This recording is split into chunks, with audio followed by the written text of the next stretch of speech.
TSG पेश करते हैं 80 शब्द प्रति मिनट की गति से डिक्टेशन। स्टार्ट। यह स्वागत योग्य है कि ईडी अर्थात प्रवर्तन निदेशालय इंसॉल्वेंसी और बैंकरप्सी बोर्ड के साथ मिलकर ऐसी व्यवस्था करने जा रहा है जिससे दिवालिया कंपनियों और उनके प्रवर्तकों की जब्त की गई संपत्तियों से फ्लैट खरीदारों और बैंकों को राहत दी जा सके।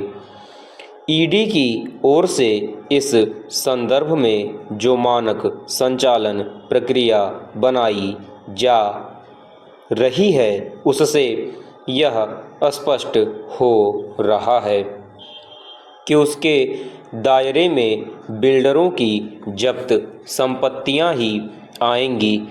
अच्छा हो कि इस प्रक्रिया के दायरे में वे दिवालिया कंपनियां और उनके प्रवर्तक भी आएं जो बैंकों या बाजार से पैसा लेकर किसी भी तरह की धोखाधड़ी के आरोपित हैं। ऐसे आरोपितों की संख्या बड़ी है।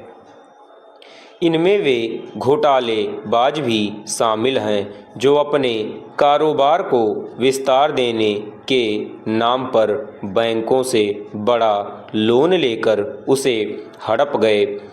आम लोगों और बैंकों से पैसा लेकर उसे हजम कर जाने वालों की संपत्तियों को जब्त कर लेना इसलिए पर्याप्त नहीं कहा जा सकता क्योंकि इतने मात्र से पीड़ित पक्षों को कोई लाभ नहीं मिलता।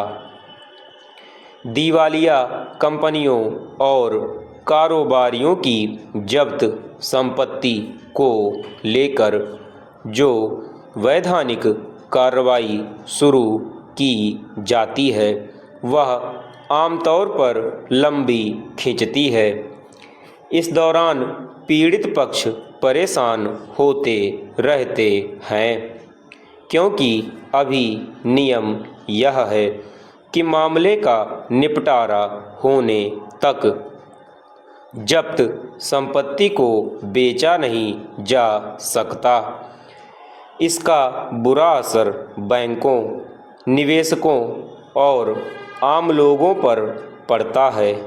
इसका कोई मतलब नहीं कि घोटालेबाजों के खिलाफ कानूनी कार्रवाई तो शुरू हो जाए लेकिन उनकी हजारों करोड़ रुपए की जब्त संपत्ति अनुप्रयुक्त पड़ी रहे। पूर्ण विराम चेंज। न्याय का तकाजा यह कहता है कि घपले घोटाले के लिए जिम्मेदार लोगों के खिलाफ कार्रवाई शुरू करने के साथ ही पीड़ितों को यथाशीघ्र राहत देने की भी कोई व्यवस्था हो।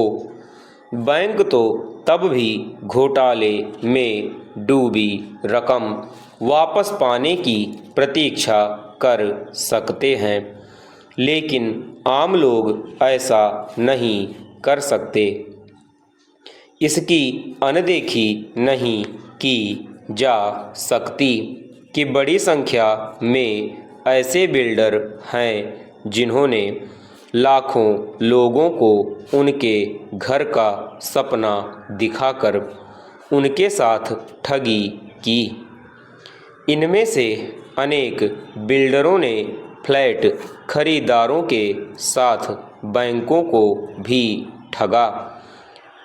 अच्छा होगा कि केंद्र सरकार अपनी विभिन्न एजेंसियों के बीच ऐसा समन्वय कायम करे जिससे बिल्डरों के साथ साथ अन्य दिवालिया कंपनियों के मामलों में फंसे अरबों रुपए की वसूली का रास्ता खुले। इसी के साथ ऐसे भी उपाय करने होंगे जिससे जानबूझकर दिवालिया होने के तौर तरीकों पर लगाम लगे। कई मामलों में यह देखने में आया। पूर्ण विराम समाप्त।